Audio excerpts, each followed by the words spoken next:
Hi, good evening. It's February 16th, 2018. So, I am here to tell you about a story of a journey that I've been taking. You know, I'm 42 years old, I'm gonna be 43 this year, and my belly has gotten a little bit fat in the years, and I have two kids, I work all the time, and I would say starting about 5 years ago, I started having pains in my arms, like occasionally, like shooting down my arms and my legs. And I would just try to get in the bathtub and relax. And after I had my second baby, I stopped eating spicy food. I just couldn't eat spicy food to save my life. And what's interesting is that, so last year I was having the pains in my arms. Yes, Teo? Okay, stay right there. I'll be right there. That's my 6-year-old. So last year, I was having the pains again, shooting down my arms and my legs. And so I decided to go to a doctor. Actually, I went to the urgent care. I had blood tests. I wasn't sure if I was having high blood sugar. I went to urgent care. I went to emergency room. I ended up seeing a neurologist. The neurologist did all these tests on me and basically said, clean bill of health, nothing's wrong. Kind of acted like I was crazy, like they couldn't figure out. I even called a blood doctor to see maybe if it's something to do with my sickle cell. I'm a sickle cell carrier. I called to even make an appointment with them. They wouldn't even make an appointment with me, and we're like, we don't do that type of stuff here. Basically, we don't want to talk to you if you're a sickle cell carrier, because that's nothing that we're gonna ever help you with. Unless if you don't have sickle cell disease, we don't want to talk to you. So this year, once again, I said, okay, I'm gonna go get my checkup. I'm gonna go to the doctor. So I went and saw a nurse practitioner. Anyways, the nurse practitioner basically was saying oh, maybe you need to go see a counselor. And I was like, that's what they told my dad before he got cancer, and then he got cancer and died. So I was like, I really think that you ought to do some tests. So she did some blood tests, and she said there was nothing abnormal in the blood tests. I went to my OBGYN, got that checkup, nothing wrong there. Anyways, but then I keep having these episodes where I'm throwing up, and I honestly wasn't sure. I thought it was food poisoning, but but the fourth time you're throwing up, and then you spend the evening throwing up, and then your tummy's hurting, and you're in pain, you're like, okay, something's wrong. So within, I don't know, 2-month, 3-month period, I had 4 episodes where I was throwing up really bad. If 4 times like that, it's not food poisoning. My mother told me my husband was poisoning me, and I was like, whatever. But she was insistent that he was poisoning me. I went to the emergency room. They did blood tests. They gave me an IV. Basically, they said, oh, we're not really sure what's wrong with you. Maybe it's like an ulcer or something, but you probably should go follow up with a gastroenterologist. So they gave me some medicine that would help with my nausea, and that's it. But I went on a Thursday to the emergency room after spending the whole day throwing up. I went there in the evening, and then Friday, I felt sick to my stomach. Saturday and Sunday, I felt sick to my stomach. And then Monday, I didn't feel so great. Tried to go to the doctor on Monday, couldn't get an appointment. Missed work, went to the doctor on Tuesday. Basically, the doctor said, oh, don't know what's wrong with you. I told him, well, my 23andMe said that I'm more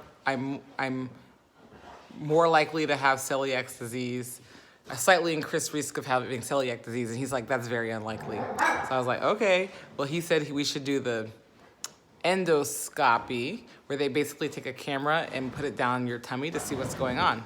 So Wednesday, I got an appointment to do the endoscopy. I missed work again. This is not cool now.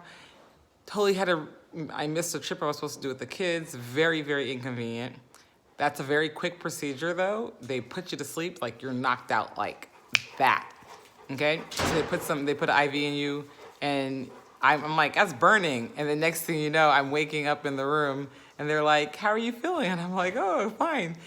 And anyways, the doctor came after the endoscopy. He basically said, your stomach looked like it has some irritation, which is no duh, I know that. He said just, the basic signs of gastritis, I think he called it. which is like, yeah, if you've been throwing up, your stomach's gonna be upset. It's gonna look a little red. So he said, but we did a biopsy and, you know, we'll see if there's anything out of that. He says, you know, he basically told me like maybe I'm stressed, and so I just need to kind of watch like my stress and how I'm eating, and basically like no help. And he said he could give me, you know, more nausea medication if that helps. So I basically left the doctor after that thinking, something's wrong with me again. People are saying I need to see, you know, deal with my stress, or I need to see a counselor. I'm crazy or something. I felt like I wasn't getting any answers to my problems. Well, today, now it's Monday, the following Monday. I'm at work today after school. We're having a meeting, a little potluck. I'm eating all this pizza and tacos and cheese bread and cookies and arroz con leche and beignets. Really nice. I'm like, but I had been like gassy all day. I was, you know, just slightly nauseous. Then the doctor calls me.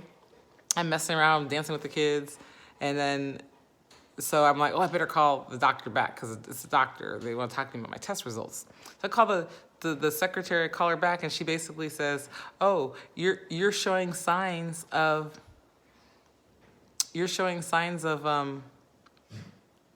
beginning signs of celiac disease.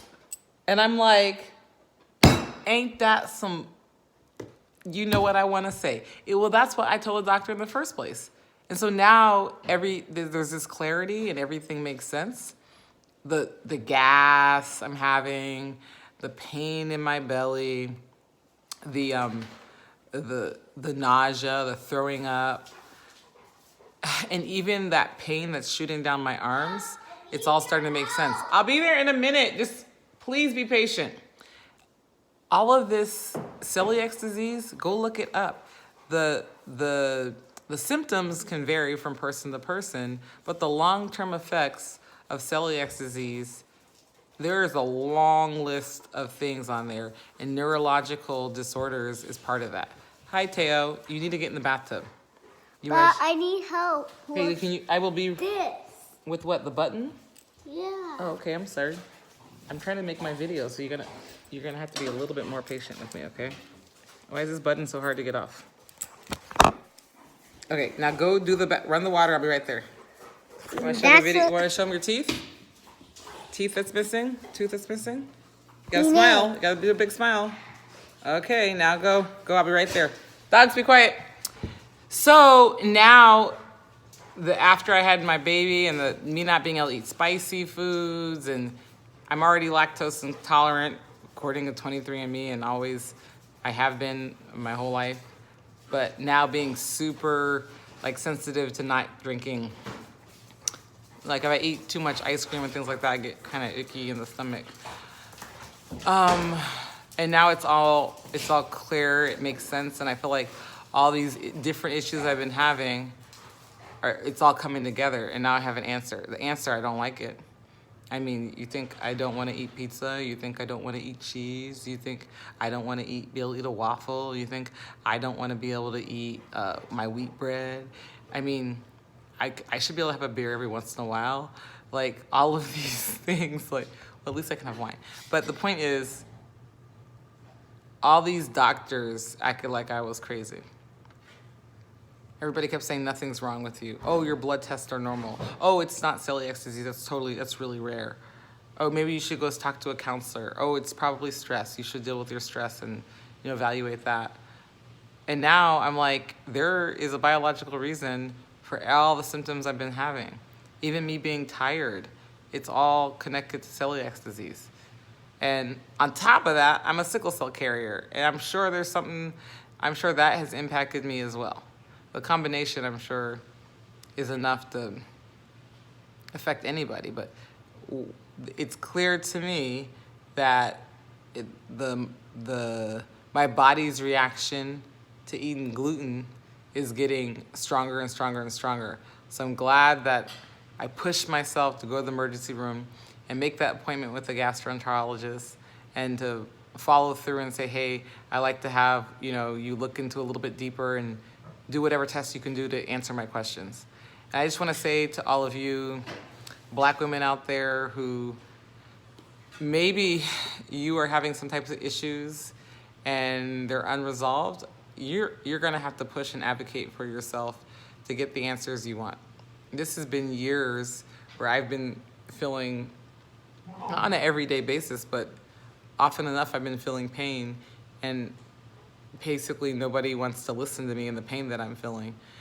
And I finally feel like now I got some tough choices about the diet and how I have to eat. But I have answers and I have something to work with. So now maybe I can go back to the enterologist and get referred to a good nutritionist. I can really work on changing my diet and making sure that I'm going to live the life that I'm meant to live. So advocate for yourself.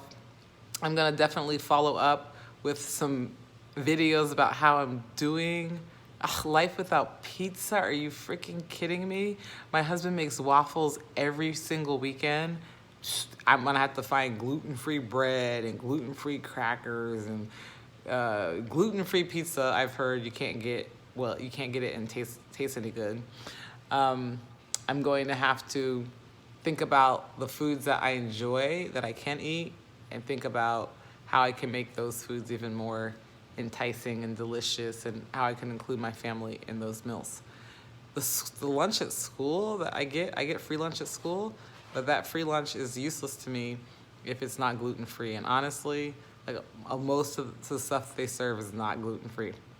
So I'm gonna talk to my cafeteria and advocate for myself again there to make sure that they have some food options for me that are going to be healthy. And in the long run, I hope that I don't keep having these episodes of throwing up. The pain that shoots through my arms and shoots through my legs, I hope that stops. Hope I don't have nausea. Hope I don't have headaches. But I just want you to know, if you have been diagnosed with celiac disease and you think that it's something that's not real, oh my God, I totally didn't take the whole gluten thing very seriously. But now that I've been experiencing all this pain and this suffering, my attitude is I'm having a big shift. And I'm a little bit depressed, actually. I've had a couple hours to digest this, but I just feel like the road ahead is going to be a little bit rougher than it is going to be easier, and that I need support, and that I just need people who are going to be willing to listen to me and believe what I say about how I'm feeling, about my body. I know my body best. So if you have any great suggestions for me, or you have words of wisdom, or just encouragement about yourself going through this, let me know. Were you someone who was on 23andMe and you got the news that you had a slightly increased risk of celiac disease, and now you find out you have it? Anyways, love to hear your stories, and I definitely will be posting again. I'm going to be keeping a journal of what I'm eating. I'm going to be keeping a journal of how I'm feeling, and I will be back and let you guys know how things are going. Thanks. Bye.